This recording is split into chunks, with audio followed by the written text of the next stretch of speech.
Puspitasari sebagai peserta. Saya Anissa Rahmawati sebagai peserta. Saya Durusma sebagai dokumentasi. Saya Alessandra Grace Tirolin selaku narator. Saya Bea Mewarinda Pepa sebagai peserta. Dan satu teman kita lagi, yaitu Tika Esti Prayogi sebagai editor. Sekian video dari kami. Assalamualaikum warahmatullahi wabarakatuh. Waalaikumsalam warahmatullahi wabarakatuh. Selamat pagi Bapak dan Ibu semua. Pagi. Sebelumnya perkenalkan dulu Pak, saya Pak Wajika. Yang di sini saya sebagai moderator yang akan memandu jalannya penyuluhan pada pagi hari ini. Hari ini kita akan melakukan penyuluhan dengan tema gangguan persepsi sensori, penglihatan, faktor, tanda dan gejala serta bagaimana cara menanganinya. Untuk materinya sendiri nanti akan disampaikan oleh rekan saya. Baik, sebelum perkenalkan, saya Perawat Grace. Di sini saya sebagai narator yang akan memberikan materi kepada Bapak Ibu sekalian. Baik Bapak Ibu, sebelum saya memberikan materi, nanti teman saya bisa membantu membagikan poster yang akan Bapak Ibu baca di rumah, dan Bapak Ibu bisa ambil baca di sini dan memperhatikan materi yang akan saya sampaikan. Itu bisa dibantu bagikan, Kak. Baik Bapak Ibu, saya akan menjelaskan apa itu gangguan persepsi sensori dari gangguan penglihatan.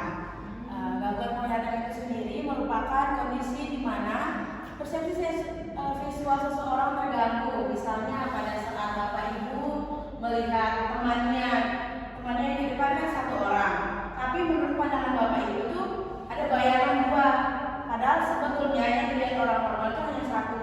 Nah, itu merupakan gangguan dari persepsi sensori, gangguan penglihatan. Nah, dari gangguan penglihatan itu sendiri memiliki beberapa faktor yang mempengaruhi terjadinya gangguan tersebut. Ada faktor biologis, faktor spiritual, dan faktor pengembangan. Faktor biologis itu biasanya dipengaruhi oleh sistem saraf otak ataupun obat-obat tertentu. Misalnya, Bapak Ibu kan tadi sudah mengalami gangguan penglihatan, pastinya Bapak Ibu nggak nyaman kan? Iya. Nah, karena nggak nyaman, jadi Bapak Ibu bilang, tahu saya mau minum obat biar penglihatan saya itu lancar, penglihatan saya normal. Nah, tanpa Bapak Ibu sadari, obat itu dapat mempengaruhi faktor biologis yang dimana faktor biologis nanti akan mencegah sistem saraf Bapak Ibu dan menyebabkan gangguan pada sistem penglihatan Bapak Ibu. Apakah tuh faktor biologis ini bisa dimengerti? Bisa. Kemudian ada faktor spiritual. Faktor spiritual ini menyangkut sama budaya Bapak Ibu. Kebiasaan Bapak Ibu seperti apa, itu juga bisa dapat menyebabkan terjadinya gangguan persepsi sensori penglihatan. Dan yang terakhir faktor pengembangan. Bagaimana cara Bapak Ibu mengontrol dan menjaga matanya, bagaimana cara Bapak Ibu membersihkan matanya seperti itu. Kemudian dari pengertian dan faktor yang saya jelaskan tadi, di bawah ini terdapat tanda dan gejala. Agar Bapak Ibu tahu, di sini ada beberapa tanda gejala. Yang pertama tadi melihat bayangan bentuk seperti objek yang sebetulnya tidak ada. Yang biasanya teman-teman yang lain yang matanya normal tuh lihatnya nggak ada, tapi Bapak Ibu lihat ada, seperti ada bayangan dua tadi. Nah, kemudian tanda gejala lain ada perubahan perilaku, mungkin nampak pada saat berbicara mengenai apa yang dilihat atau bereaksi terhadap gambar. Sama halnya seperti tadi dengan bayangan kan. Jadi dia menurut dia bayangan itu dua, tapi menurut temannya enggak kok itu hanya satu, berarti itu yang gangguan matanya seperti itu. Kemudian dari melihat bayangan itu tentunya muncul tanda gejala lain seperti dia sulit membedakan kenyataan, sulit membedakan persepsi visual yang mana yang nyata, mana yang palsu. Kemudian dari tanda gejala itu kita bisa menanganinya dengan cara yang pertama, menciptakan lingkungan aman dan tenang.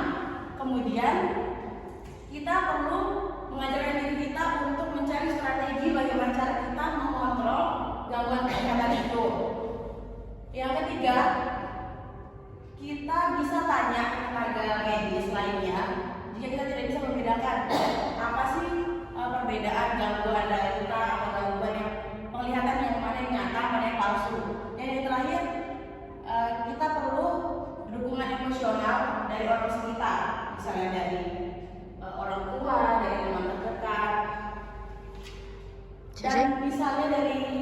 informasi ini ada Bapak Ibu yang ditanyakan? Boleh? Baik, dari Bapak Ibu apakah ada yang ingin ditanyakan? Bu, saya mau tanya. Saya kan kadang sering melihat bayangan yang seperti Ibu katakan tadi. Itu cara membedakan persepsi realitas sama persepsi yang palsu itu gimana ya? Baik, Ibu Anissa, saya akan membantu menjawab bagaimana cara membedakan persepsi realita dan persepsi palsu ya. Nah, cara membedakan itu ada beberapa cara. Yang pertama itu Ibu mencoba melihat satu benda, misalnya pensil, minta tolong untuk anaknya Ibu pegang pensil.